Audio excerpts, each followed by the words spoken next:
Good evening, and welcome to Karl Marx Does the Washing Up, where we ponder ludicrous metaphysical nonsense in the time it takes to make 5 Tesco's basic microwave meals. which is around 21 minutes. It is.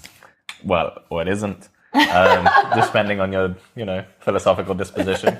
And on your microwave calibration. Yeah, and your wattage. So I realized that, we've been following instructions for, 800 watts. Yeah? When we only have a 700 watt microwave. Why does that make a difference, though? Well, I think that's why recently our podcasts have been going over 21 minutes. Oh, because it's taking longer? Oh, because we've been following the wrong instructions. Yeah, which wouldn't make it longer, that'd just make it undercooked. Maybe that's why we had diarrhea last week. Or was that just me? No, we definitely both had verbal diarrhea. I don't know about your bowels. Yeah, well, we have synchronized biology. Oh, yeah. Of course. Spend too much time together then our bowels are synced. Yeah, of course. Why else? Or maybe our bowels were synced and so we spent too much time together.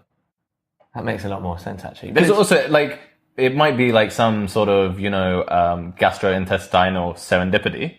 Or it might just be, practically, if we poo at the same times, then, we can do things, our free time is the same, right? Yeah, but we only have one bathroom, so... Yeah, and don't live together. Yeah. No, but I feel a lot of people make, they make time for social activities based on their work life. But we base it on our bowel life. Yeah, and I think this is far more profound and more. But I think this is definitely wiser to base things on your gut. But everybody says you should do things from your gut. We really do. But I think people do that subconsciously. Say I finish work at 5. I would rather meet someone at 6 rather than 5:30 because it gives me time to have a bowel movement before I meet them. Do you not do that? Yeah, maybe I do, but it's all quite subconscious. You don't do it consciously? No, I don't consciously. I've never really done a conscious shit in my life. You never plan to do one before you do something? No, I'm very organized. I've got a very sort of, I've got I think the sort of, the orchestration of my bowel movement is very German, but its interiority is Indian. So it's very liquidy. It's very runny. Yes, let's move on to a slightly more sexier topic. Well, I think this. Because we were going to talk about pleasure, right?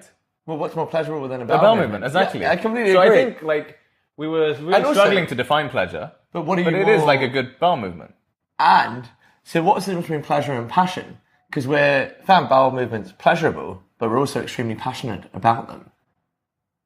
So, do you have to be passionate about something to gain pleasure from it? Or do we gain pleasure from it? No, are we passionate about it because we gain pleasure from it?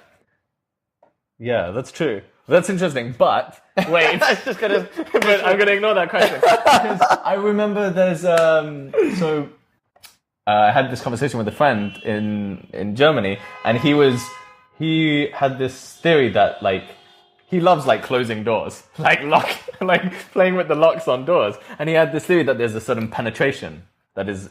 in locking a door? Yeah. When you turn the door and it, clicks, and there's that joy, there's that pleasure when the lock just flips. Yeah. Yeah. Or you push it down and it goes. So there's, a sort of threshold. So you get to this threshold, and it sort of...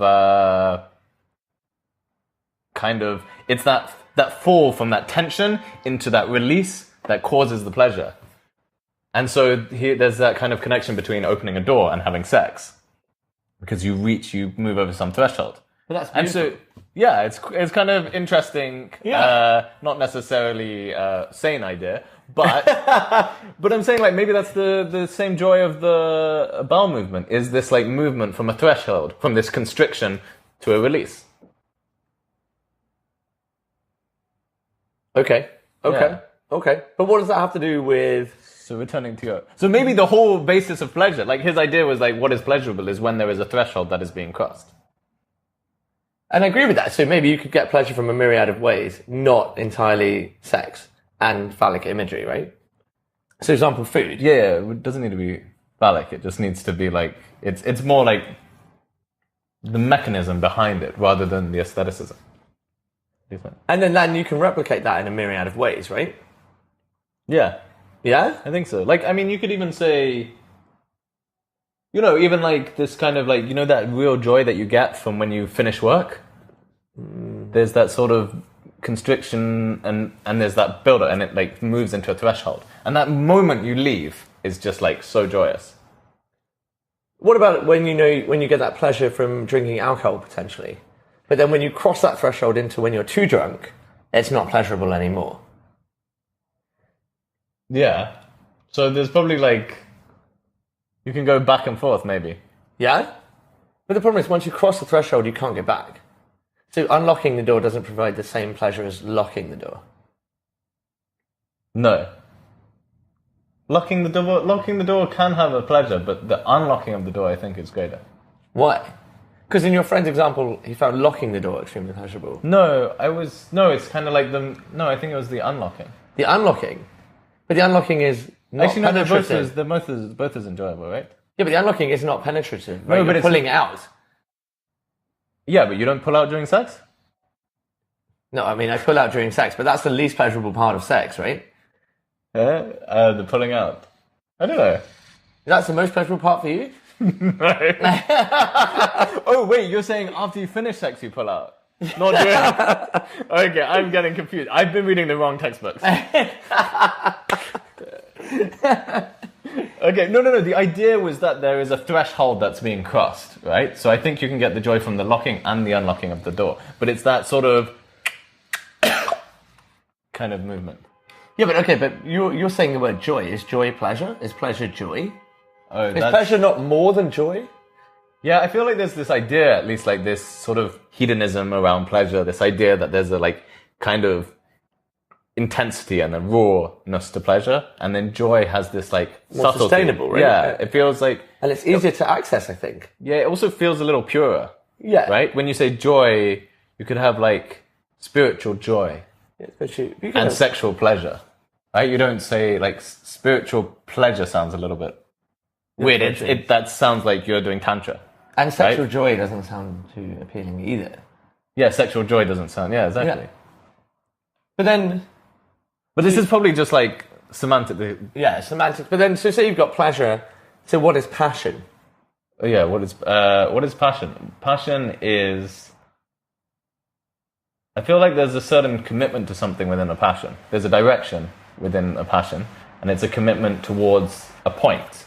And a kind of...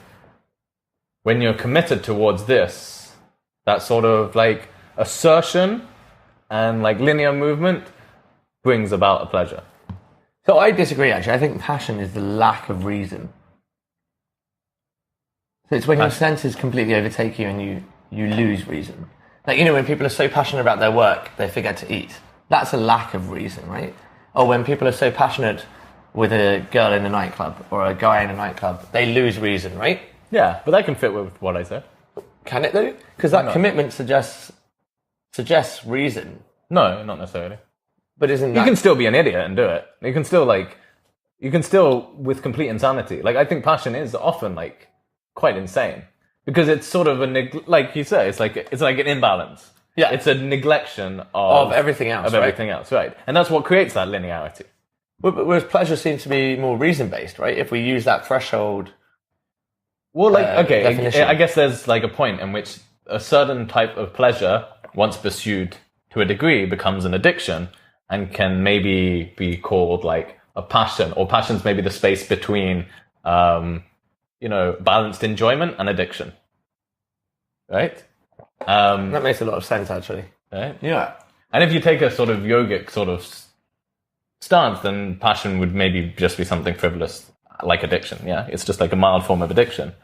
But I guess there's a point where when you commit to something, I think you can have like quite a sort of beneficial neurological response from that commitment. But if you take it too far, then it becomes just like completely destructive. It destroys. Like, I mean, I've even experienced this with like some of my, like when I was running the pop-up restaurant. Yeah, that's true. I was just like dreaming about food and constantly in this state of like recipe creation. I couldn't sleep because of it. I know. And that was like a passion, but it was also getting, and it was Exactly. I was like neglecting my sleep because I was so kind of addicted to the creative process around food. But that's really interesting. So then, because you're almost suggesting that maybe we should not be passionate about things because it's actually unhealthy to be passionate about something.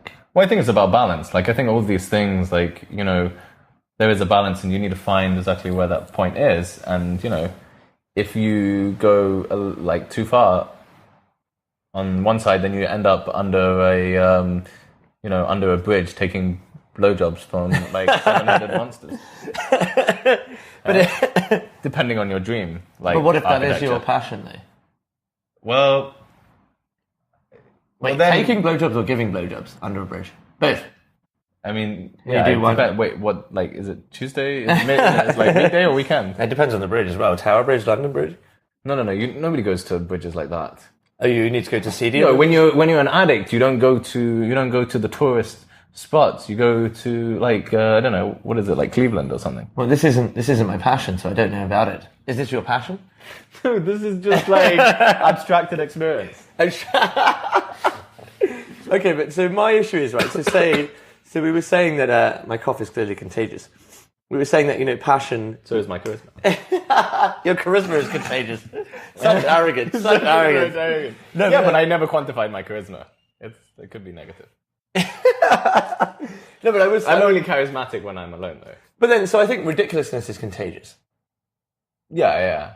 Yeah, and herpes. And Whereas, ridiculousness is contained. Well, not always. Like, I think we've been in fairly few situations where, like, what were you telling me about that girl you met on the plane? Yeah. So I told her I was Japanese, and she was like, "But you've got a British accent." But I was like, I said that when I drink too much tea, I develop a British accent, and she was not enamored with that level of conversation. Yeah, she said I didn't look Japanese, but she'd never been to Japan, so how does she know what a Japanese person looks like? Yeah, that's what you told her. Exactly. Yeah, and I'm sure she loved it. Yeah, see, not everybody's as refined enough to deal with insulting nonsense. But then maybe our passion is ridiculousness, and we're doing it to such an extent that we're neglecting ourselves in a social aspect. Yeah, but like I feel like ridiculousness is paying reverence to the self. Like true ridiculousness, like Well, yeah, I think this is the notion of absurdity. I said the world is so unbelievably, completely, unfathomably absurd, right? Yeah, it's just irrational, right? It's completely irrational. And if you actually spend any like time, like for a second, to just genuinely, really, truly ponder the nature, like just the sensory experience of reality, or you try to create some reason why this is all happening, but you just look it in the eyes. You can only burst into laughter. It is completely ridiculous, right? Exactly. Hear that nonsense outside. It's ridiculous. No, but then there is that theory, and that theory I was alluding to earlier, pre-podcast, I should say, but about how unhappy people try and find order in everything, and maybe the happiest among us are the ones that don't try and find order in the universe, because they accept how irrational it is and how ridiculous it is. Yeah. But I think a lot of what happens in our life, the whole construction of civilization is based on this notion of defying entropy or trying to find like an order within the chaos. Yeah. Or like reject the chaos. Because we find it easier because we struggle with the notion of certainty, and then we find that with uncertainty, and we want to create things so we can organize our life, so we can achieve things and do stuff. And I feel like if we hadn't created order in a universe that doesn't allow it, well, we don't know what the universe is. Chaotic order, that's a whole exactly. Yeah. But like this society is built up, this building that we're standing, we're on the 6th floor of a building, which is completely nuts. Yeah. Like that we can be this high above the ground, like orchestrated by bricks built by humans. Like humans with like a similar architecture to ourselves, maybe like better educated. But that's nuts. But this would not happen unless we had sort of created some logical structures grounded in an order. Yeah, but those people are probably unhappy. Right? We're the only happy people? No, I think we live pretty ordered lives. Like we live by our bows, which are chaotic, but we've structured them according to like to the moon. and It's a lunar calendar. But then that's the thing. So I think governed by your bowels is much better than being governed by your mind or your heart.